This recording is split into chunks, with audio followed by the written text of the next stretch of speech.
The massive glass dome of the Galactic Council chambers buzzed with worried voices. Representatives from dozens of worlds sat in curved rows, their different forms creating a rainbow of colors and shapes. Some breathed through gills, others had multiple arms, and a few floated in special tanks filled with glowing liquid. Ambassador Kextar stood at the center platform, her blue-scaled hands shaking as she held the datapad. As a Zephyrian, she was used to staying calm during crisis meetings. Her people were known for their clear thinking and steady nerves. But today was different. Today, the numbers on her screen made no sense at all. "Honored council members," she began, her voice carrying clearly through the chamber's speakers. "I have finished reviewing the attack reports from the past 10 years. The results are disturbing." The chamber grew quiet. Even the Krogan war leaders stopped their usual grumbling and paid attention. When a Zephyrian said something was disturbing, everyone listened. Kextar touched her datapad, and a huge three-dimensional map appeared in the air above the platform. It showed their section of the galaxy, with thousands of star systems marked in different colors. Green dots showed peaceful worlds. Red dots marked the places where the Devourers had struck. The red dots formed a terrible pattern across the map. They spread like a disease, showing the path of destruction the Devourers had carved through space. Entire worlds had been emptied of life. Billions of beings had simply disappeared, leaving behind empty cities and silent space stations. "The Devourers have attacked 143 worlds," Kextar said. "They have taken the life force from over 50 billion beings. Every major species in our region has lost colonies." She paused and looked around the chamber. The faces staring back at her showed fear, anger, and sadness. The Altarians, with their large silver eyes, looked especially upset. They had lost more worlds than anyone else. Their telepathic abilities, which usually kept them safe, had done nothing against the Devourers. "The Synthesians have lost 22 colonies," Kextar continued. "The Krogan have lost 15. The Eternals, despite their ancient wisdom and power, have lost 8 worlds. Even the warrior clans of Drakmor have lost their border settlements." She touched the datapad again. Most of the red dots on the map faded away, but some remained. These showed a different pattern. Clusters of green dots surrounded by red ones, like safe islands in a sea of destruction. "But there is something we cannot explain," Kextar said. "One species has never been attacked. Not once. Not even approached. The Devourers have passed by their colonies many times, sometimes coming within a few light hours of populated human worlds. But they always turn away." A loud murmur filled the chamber. Several representatives stood up and began talking at once. The noise grew louder until Council Speaker Morthan, an ancient being made of living crystal, rang the harmony chimes to restore order. From the human section, Ambassador Chenwei rose slowly. She was a middle-aged woman with graying hair and calm brown eyes. Unlike many species who had evolved on worlds with different gravity or atmosphere, humans looked surprisingly ordinary. They had no natural armor, no telepathic powers, no advanced technology built into their bodies. They seemed almost fragile compared to most galactic citizens. "Honored Speaker," Chen said, "I must say that we humans are as confused as everyone else. We have no special protection against the Devourers. We use the same shield technology and warning systems as other colonies. If anything, our defenses are weaker than most." This caused another stir in the chamber. War Commander Thrak of the Krogan stood up, his massive form towering above his seat. His skin looked like gray stone, and his 4 arms ended in claws that could tear through metal. "Perhaps the humans have made a deal with these monsters," Thrak growled. "Perhaps they guide the Devourers to our worlds in exchange for their own safety." "That is a serious accusation," Chen replied, her voice staying steady despite the anger in the chamber. "We have lost family and friends on the attacked worlds just like everyone else. Human traders and diplomats have died in these attacks. Why would we sacrifice our own people?" Dr. Veltar of the Altarians stood next. Her people were tall and thin, with skin that seemed to glow with soft light. As one of the most powerful telepaths in the galaxy, her words carried great weight. "I have scanned human minds before," she said. "They are Unusual. Most species have organized thought patterns that follow logical paths. Human thoughts are chaotic, filled with random memories and conflicting emotions. It is difficult to read them clearly. Are you suggesting humans have natural defenses against psychic attack? Asked Construct 9947, the Synthesian representative. Its mechanical body gleamed with blue lights as it processed information. I am not sure, Veltar admitted. Human minds are different from anything we have studied. Perhaps the Devourers cannot feed on such disorganized consciousness. Council Speaker Morthan rang the harmony chimes again. These questions require investigation, the crystal being said, its voice creating musical tones. We cannot base decisions on suspicion and fear. I propose forming a joint research team to study this mystery. The humans should not be part of this investigation, War Commander Thrak declared. How can we trust them to help find the truth about their own immunity? Chen Wei stepped forward. With respect, War Commander. We want answers as much as anyone. Our immunity makes no sense to us either. We will cooperate fully with any investigation. We have nothing to hide. The debate continued for hours. Some species demanded immediate action against the humans. Others called for careful study. The Eternals, who had lived for thousands of years, urged patience and wisdom. The younger species wanted quick answers. Finally, the council voted. A joint investigation team would be formed, with representatives from the major species. The humans would be allowed to participate, but they would be watched carefully. If the investigation found evidence of human involvement with the Devourers, there would be serious consequences. As the session ended and representatives began to leave, Kextar studied the star map one more time. The pattern was clear and undeniable. In a galaxy full of death and destruction, the humans alone remained safe. There had to be a reason. She just hoped they would find the answer before it was too late for everyone else. The research vessel times Cosmic Harmony times drifted through the empty space between star systems. It was one of the largest ships in the galactic fleet. Built to house different species during long missions, special sections had different atmospheres, gravity levels, and even different types of lighting to keep everyone comfortable.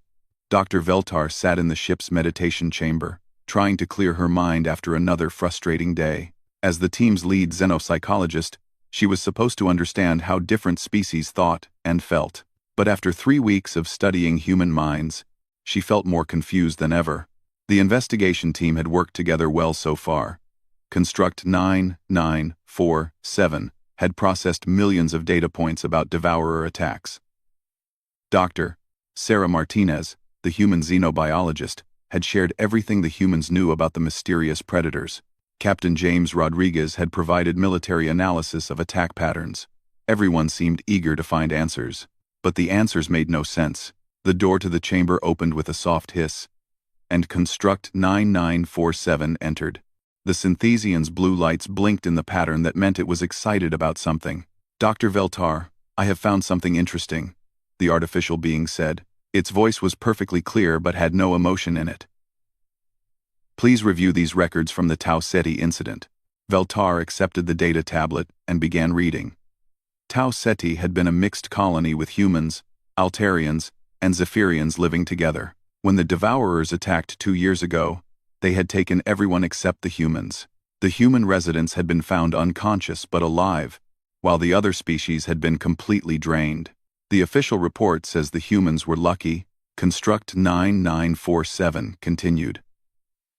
They were in the deep mines when the attack happened, protected by natural rock formations that blocked psychic energy. But you found something else? Veltar asked. Yes, I accessed the mining company's work schedules. No humans were supposed to be in the deep mines that day. They had all been assigned to surface operations. But for unknown reasons, every human worker decided to go underground just hours before the attack. Veltar felt a chill run down her spine. That seems impossible. How could they all know to hide? That is what we must determine, Construct 9947 replied. I have found similar patterns at 17 other mixed colonies. Humans always seem to be somewhere else when the Devourers arrive. Before Veltar could respond, The chamber's communication system activated. Captain Rodriguez's voice filled the room. All team members to the main briefing room. We have new developments. The briefing room buzzed with activity when Veltar and Construct 9947 arrived. Captain Rodriguez stood at the front, pointing at a three-dimensional display showing ship movements. Dr. Martinez sat nearby, her face pale and worried. We've been tracking Devourer scout ships, Rodriguez began. They send out small vessels ahead of their main fleet to examine potential targets. Over the past month, we've recorded dozens of these scouts approaching human colonies. The display showed tiny ships moving through space, getting closer and closer to green dots that marked human worlds. Watch what happens when they reach the outer system boundaries, Rodriguez said.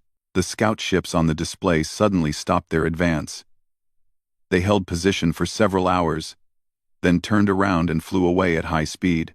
Every time, Rodriguez continued, they approach within 2 light hours of a human colony, then retreat. We've never seen them do this with any other species. Dr. Martinez spoke up from her seat. Could there be something about human space that they find dangerous? Some kind of technology we're not aware of? We've scanned every human colony in the database, Construct 9947 replied. Their defensive systems are standard. In fact, most human colonies have weaker defenses than similar settlements from other species. Veltar studied the display carefully. As a telepath, she was trained to notice patterns in behavior. The Devourer scouts were showing classic signs of fear or confusion. I would like to examine human colonists directly, she announced. If humans have some natural defense against psychic attack, I should be able to sense it. Rodriguez looked uncomfortable. Dr. Martinez and I are willing to be scanned, but I'm not sure how much that will help. We're not colonists. Any data would be useful, Veltar said. May I begin now? Both humans agreed.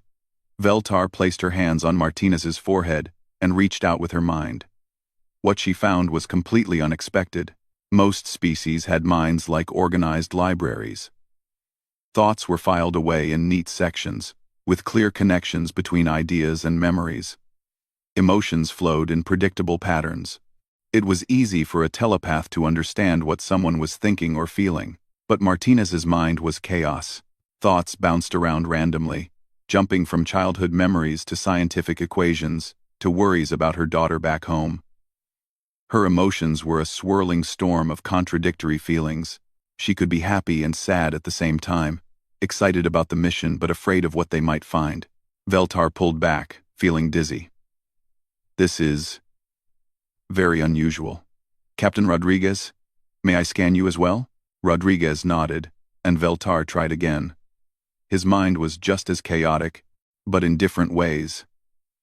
Military training had given him more discipline. But underneath the surface, his thoughts were just as scattered. He worried about tactical problems while remembering jokes his friends had told him. He felt respect for his alien teammates, while also being suspicious of their motives. Your minds are like storms, Veltar told them. Most species think in straight lines, but human thoughts spiral in all directions at once. How do you function with so much mental noise? Martinez laughed. We've always been this way. Humans call it creativity or imagination. We can think about many things at once. But it must be exhausting, Veltar said. Your minds never seem to rest. We're used to it, Rodriguez replied. Maybe that's why meditation and sleep are so important to us. We need time to quiet the noise. That night, Veltar sent her preliminary report to the other team members. Human minds were unlike anything she had studied before. If the Devourers relied on reading clear thoughts to track their prey, human mental chaos might actually provide protection. But 3 days later, Construct 9947 made a discovery that changed everything. The Synthesian called an emergency meeting and displayed encrypted communication intercepts on the main screen. I have been monitoring Council communications, it announced. Several species are planning unauthorized action against human colonies. They intend to force a confrontation with the Devourers. The messages on the screen were chilling. War Commander Thrak and others had decided they could not wait for the investigation to finish. They planned to expose a human colony to Devourer attack and see what happened. This is madness, Dr. Martinez said, her voice shaking with anger. They're planning to use innocent civilians as bait. Which colony? Rodriguez demanded. New Portland in the Kepler system. Construct 9947 replied. 50,000 human farmers and their families. The operation begins in 2 days. Veltar felt sick. She had agreed to investigate humans, not help get them killed. But she also knew that War Commander Thrak would not listen to protests. The Krogan believed that only through battle could truth be discovered. We have to warn them, Martinez said. If we do that, the other council members will say we are protecting the humans because we are part of their conspiracy. Veltar pointed out sadly. Rodriguez stood up and walked to the communication panel. Then, we'll have to find another way to protect them, he said. Because I won't let innocents die for this investigation. As he began sending coded messages to New Portland, Veltar realized their mission had become much more dangerous. Soon they would have answers about why the Devourers avoided humans. She just hoped those answers would not cost 50,000 lives. The planet Kepler 442b looked peaceful from space. Its green and blue surface was covered with neat rows of farms that stretched to the horizon. The human colonists called it New Portland, after an old city on Earth. 50,000 people lived there, growing food that fed colonies throughout the sector. They had no idea that death was coming. High above the planet, hidden behind its largest moon, the joint fleet waited in silence. War Commander Thrak's massive battlecruiser times Iron Fang times led a force of 30 ships from different species. They had come here with one purpose: to force the Devourers to attack a human colony, so they could finally understand why humans were always spared. On the research vessel times Cosmic Harmony *, Dr. Veltar watched the preparations with growing horror. She stood in the observation deck with the rest of the investigation team, staring down at the innocent world below. This is wrong, Dr. Martinez whispered. Her hands were pressed against the transparent aluminum window, and tears ran down her face. Those are farmers down there. Teachers. Children. They've never hurt anyone. Captain Rodriguez stood behind her, his jaw tight with controlled anger. The signal broadcasters are almost ready, he reported.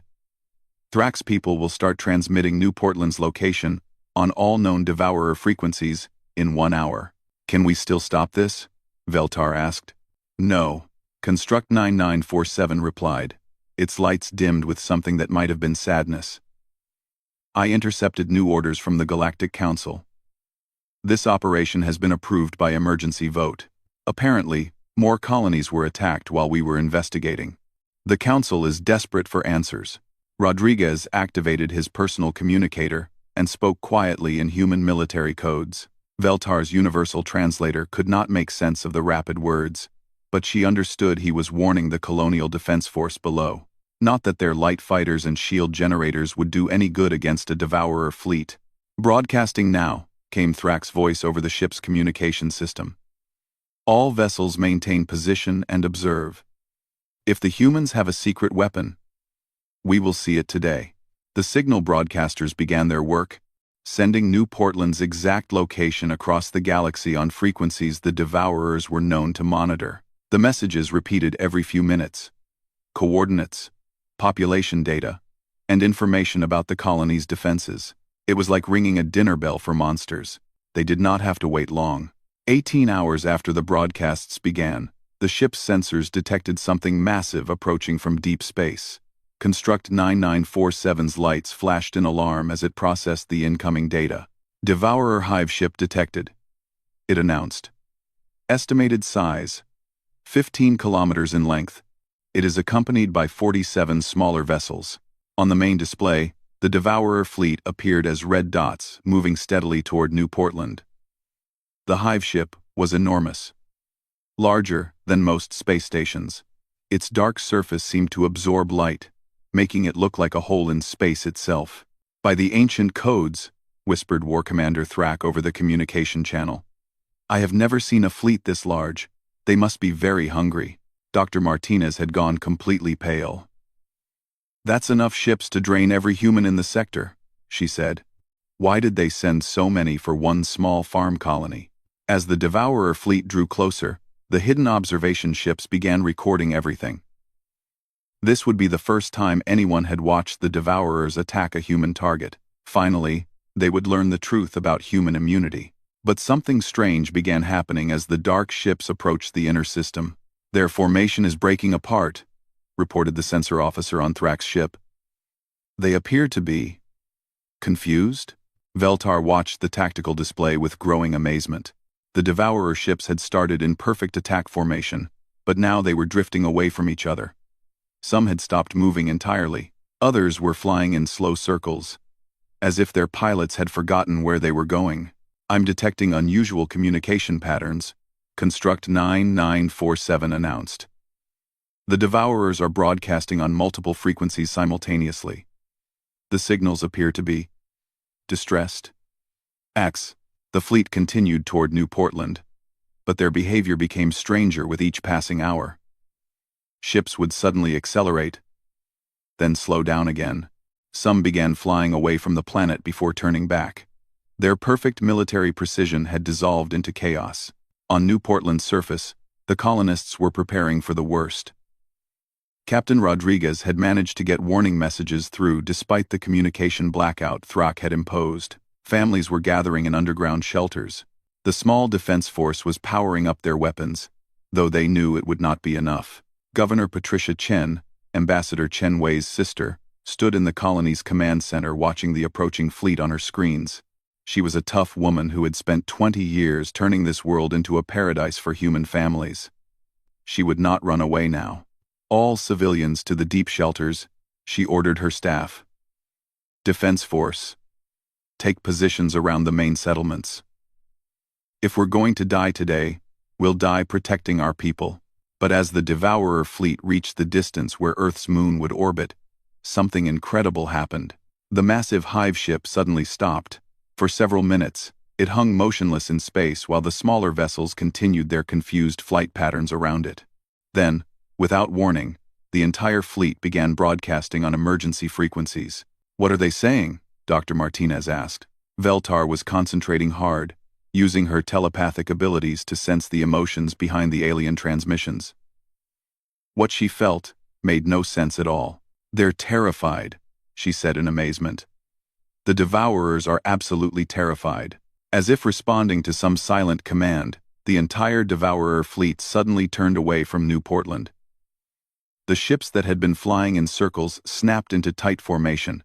The vessels that had stopped moving roared to life with emergency acceleration. In less than 10 minutes, the largest Devourer attack force ever recorded was fleeing the system at maximum speed. War Commander Thrak's angry voice filled the communication channels. "What happened? Why did they retreat?" The humans showed no weapons, activated no defenses. Down on New Portland, Governor Chen was asking the same questions. Her defense force had not fired a single shot.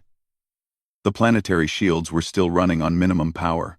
Nothing had happened that could explain why 48 Devourer vessels had run away from one small farming colony. On the Times Cosmic Harmony Asterisk, Dr. Veltar was studying the sensor readings with complete confusion. During the retreat, she had managed to record some of the psychic emanations from the Devourer fleet. The emotions she had sensed were unlike anything in her experience. The Devourers had not retreated because they were beaten. They had fled because they were convinced they were about to be eaten by something much worse than themselves. "The humans are more dangerous than we thought," Construct 9947 said, reviewing the battle recordings. But Dr. Martinez was shaking her head. "No. You don't understand. We didn't do anything. The colony has no secret weapons. Those people are just farmers." "Then why did the Devourers run?" Rodriguez asked. Veltar looked at the recorded psychic emanations on her screen. Deep in the alien transmissions, she was beginning to recognize patterns. The fear she had sensed was specific, focused. The Devourers were not afraid of human technology or weapons. They were afraid of the humans themselves.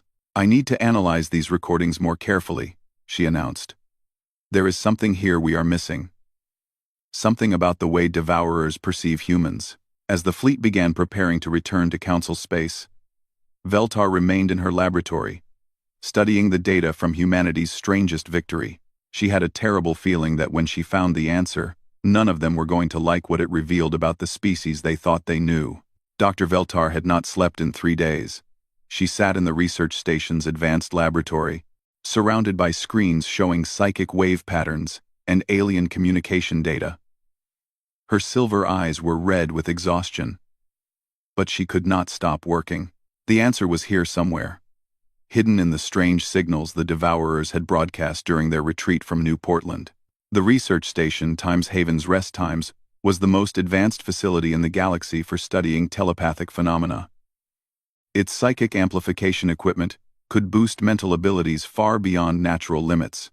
Veltar had been using the machines to analyze the Devourer transmissions, trying to understand what had frightened them so badly. "Dr. Veltar," came a gentle voice from the laboratory entrance.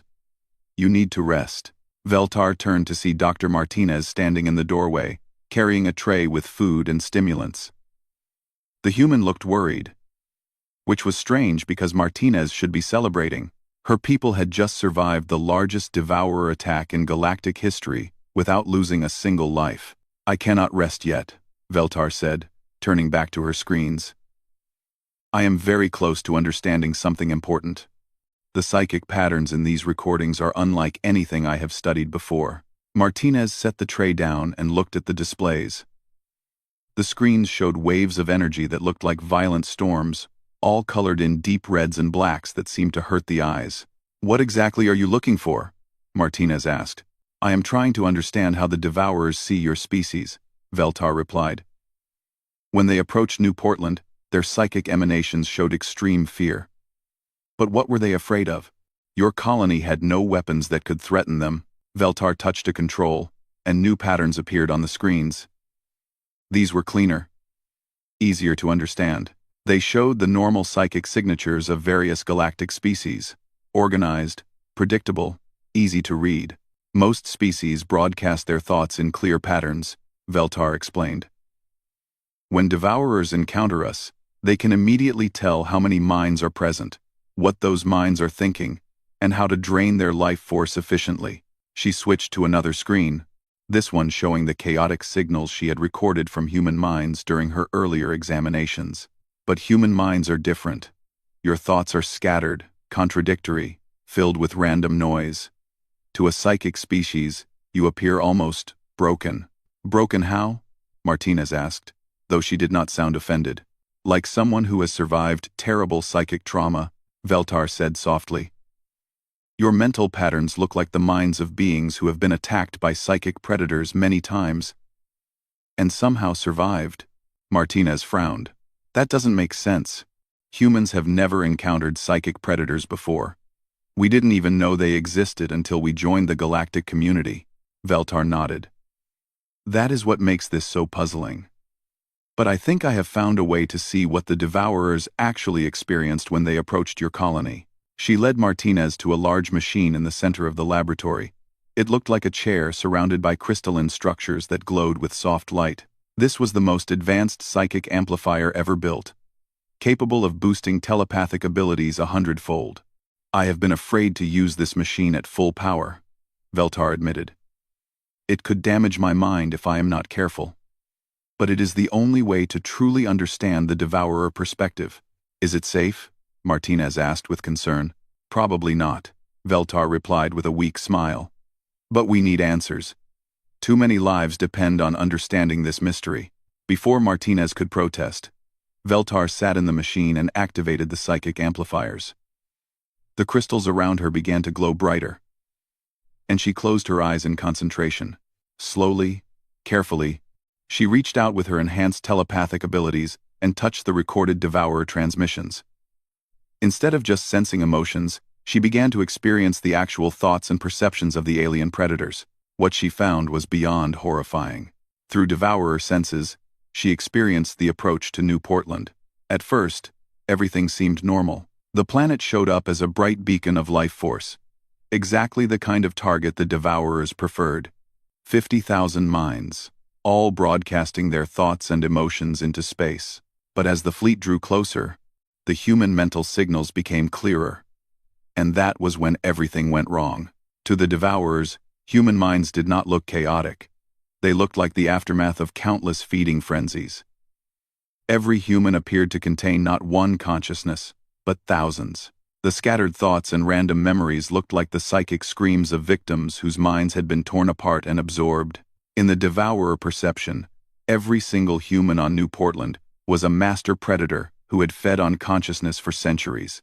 The random emotions and contradictory impulses were interpreted as the death cries of thousands of absorbed victims, all trapped forever inside human minds. But that was not the worst part. The devourers had archives of the most dangerous predators in the galaxy. At the very top of their fear list were creatures called the Echoes, ancient psychic hunters who had learned to disguise themselves as their own prey. The Echoes would pretend to be harmless beings, living among their victims for years, slowly feeding on their companion's life force while appearing completely normal. To the approaching devourer fleet, every human on New Portland looked exactly like an Echo. The mental chaos, the contradictory emotions, the scattered thoughts, all of it matched the psychic signature of the galaxy's most feared apex predators. From the devourer perspective, they had not found a helpless farming colony. They had stumbled into a nest of creatures that made the devourers themselves look like harmless insects. Veltar screamed and jerked back from the machine, her mind reeling from what she had experienced. Martinez rushed to help her, but Veltar pushed her away in terror. "Do not touch me," Veltar gasped. "I know what you are now." "What are you talking about?" Martinez asked, looking hurt and confused. Veltar stared at the human with new understanding. Martinez looked so normal, so harmless. But now Veltar knew what psychic predators saw when they looked at humans. She saw the chaos of thoughts, the fragments of memory, the emotional storms that never ceased. It all made perfect sense now. Humans were not protected by technology or luck. They were avoided because every psychic species in the galaxy instinctively recognized them as the most dangerous predators ever encountered.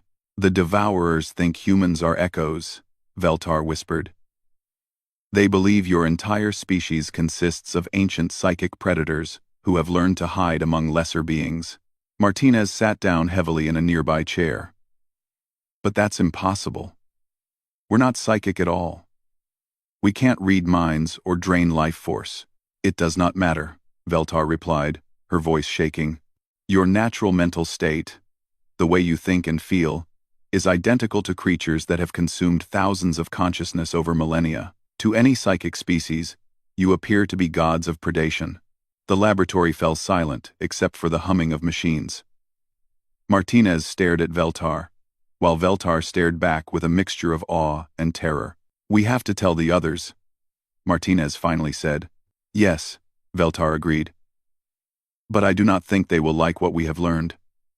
The galaxy's greatest mystery has been solved, and the answer is that humans are accidentally the most terrifying species any of us have ever encountered."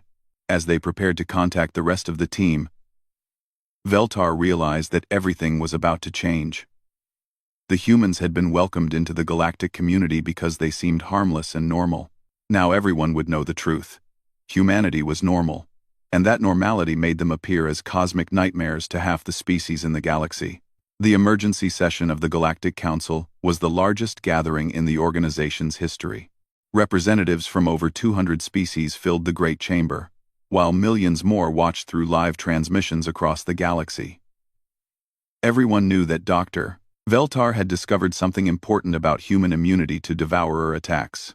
No one was prepared for what she was about to reveal. Council Speaker Moore then rang the harmony chimes, and the vast chamber fell silent. The ancient crystal being's voice carried clearly to every corner of the room. "Dr. Veltar of Altair Prime will now present the findings of the joint investigation into human immunity to devourer predation." Veltar walked slowly to the center platform.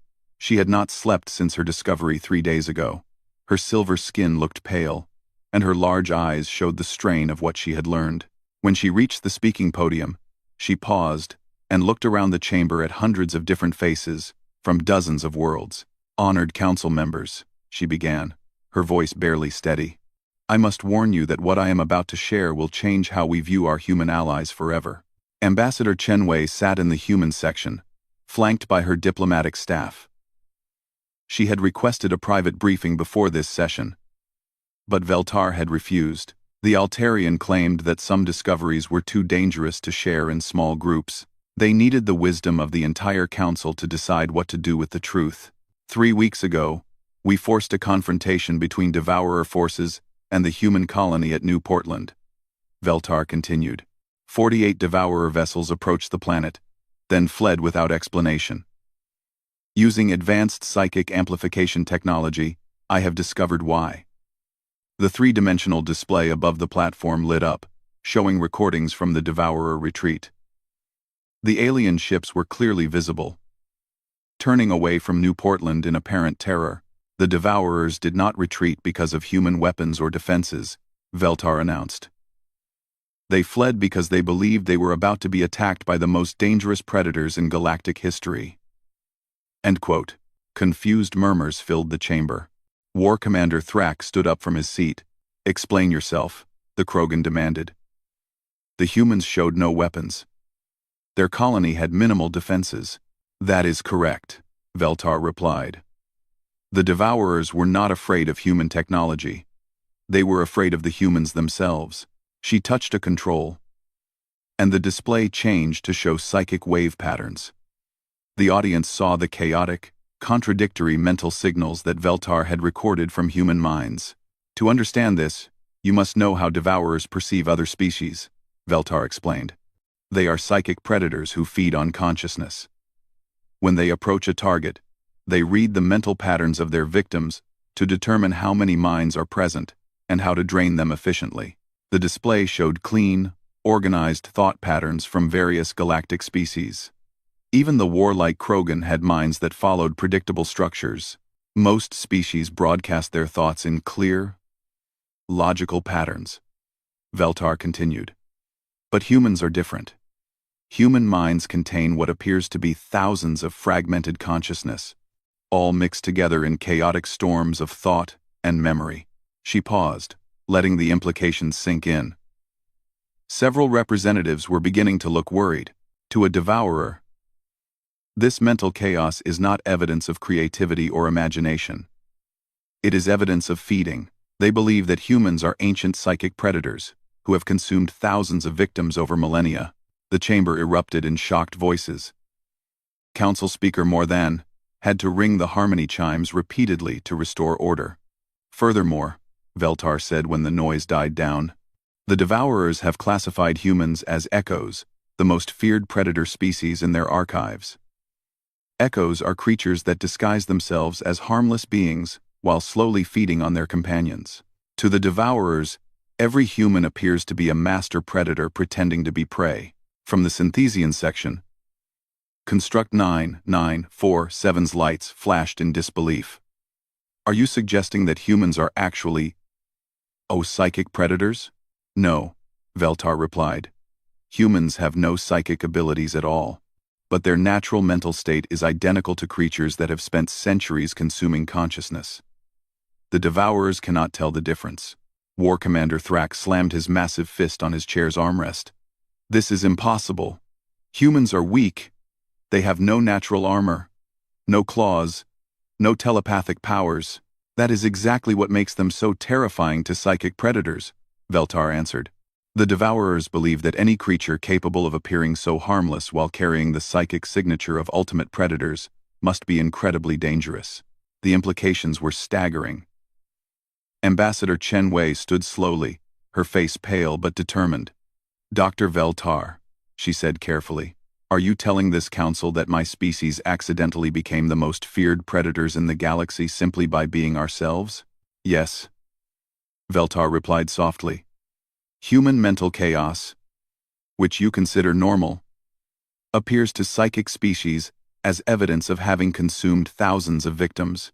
Your creativity, your contradictory emotions, your ability to hold multiple thoughts simultaneously. All of this looks like the aftermath of countless feeding frenzies. The chamber fell into stunned silence. Representatives stared at the humans in their section with new understanding and growing fear. Elder Sarthek of the Eternals was the first to speak. His ancient voice carried the weight of 10,000 years of experience. If this is true, he said slowly, then we have been living alongside creatures we believed were harmless refugees from a small world. Instead, we have welcomed apex predators into our homes. We are not predators, Dr. Martinez protested from the human section. We're farmers and teachers and artists. We've never consumed anyone's consciousness, but that is the beautiful irony, Ambassador Chen Wei said, standing and walking to the center platform.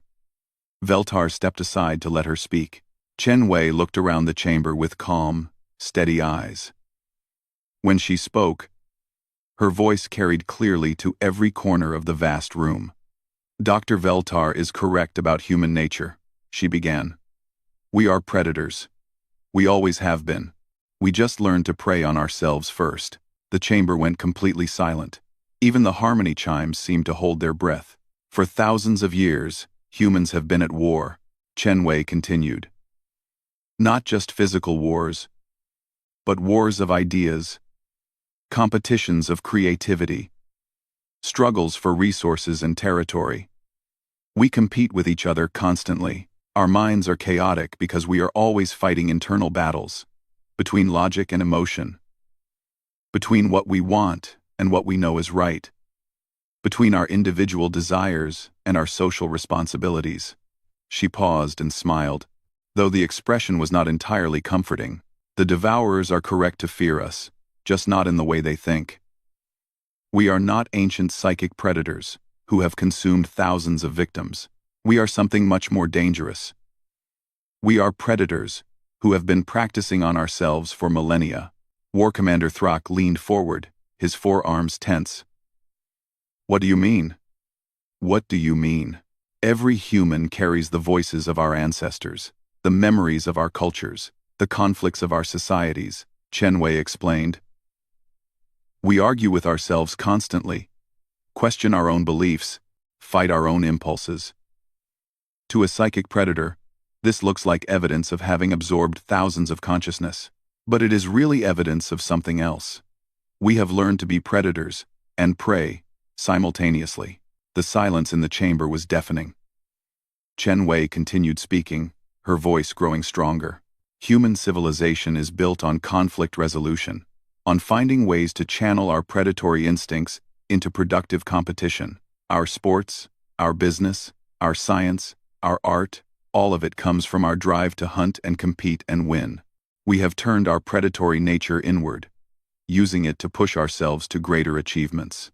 Elder Sarthek spoke again, his voice filled with wonder and fear. So the humans are not disguised predators.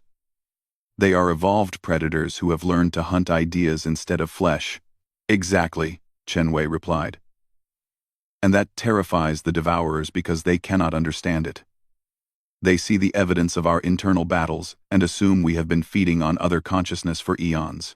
They cannot comprehend a species that would voluntarily engage in such mental conflict. Dr. Veltar stepped forward again. This explains everything we observed. Humans are not protected by technology or luck. They are protected by the fact that their natural mental state resembles the most dangerous predators in galactic history. Council Speaker Moore then rang the harmony chimes, but this time the sound seemed different, more solemn, more final. The implications of this discovery must be carefully considered. The crystal being announced. We have learned that humanity poses no direct threat to galactic security. However, their mere existence provides protection against psychic predators that have terrorized our colonies for decades. As the session ended and representatives began filing out of the chamber, many cast nervous glances at the human section. Some looked afraid, others seemed amazed. A few appeared thoughtful, as if reconsidering everything they knew about the species they had welcomed as allies. Ambassador Chen Wei remained at the center platform, watching the exodus with a slight smile.